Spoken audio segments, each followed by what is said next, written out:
My name's Peter Coles. I've been interested in steam since I was about 5 years old.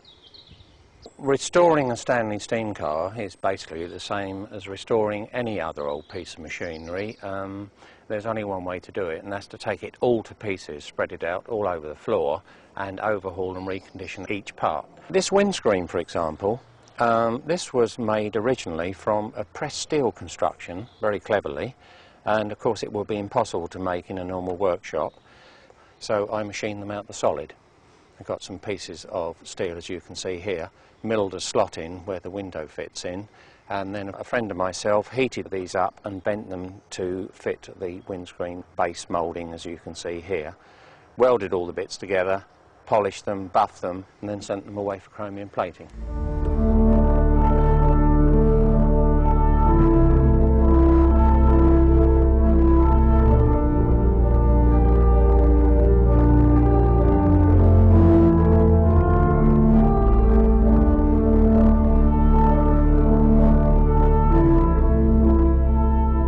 So being a steam car, it has a boiler.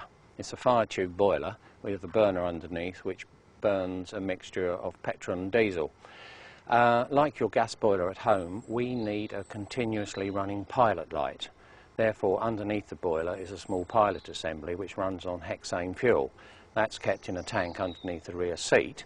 With a blowtorch, I heat up the vaporizer coil on the pilot. When that's nice and warm, I turn on the hexane.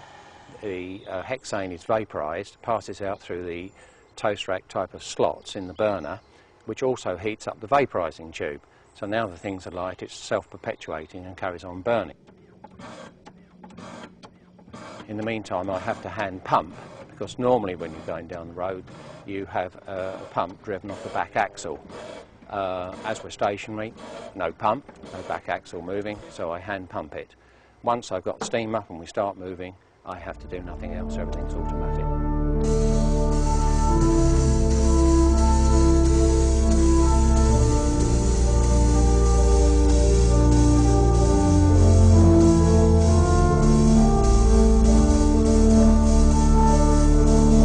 The controls that you can see on the dashboard, starting on the right hand side, are your pilot light indicator. This is most important because if that goes out you could finish up with a very nasty explosion. Moving along the dashboard, you then have the speedometer. Next to the speedometer is the oil pump indicator that shows you you're pumping oil into your cylinders. Lower down is the sight glass, which shows the level of the water in the boiler, which is also very important because if that becomes empty, you'll have another explosion. And so at all times you take one of these with you so that you can put the fire out.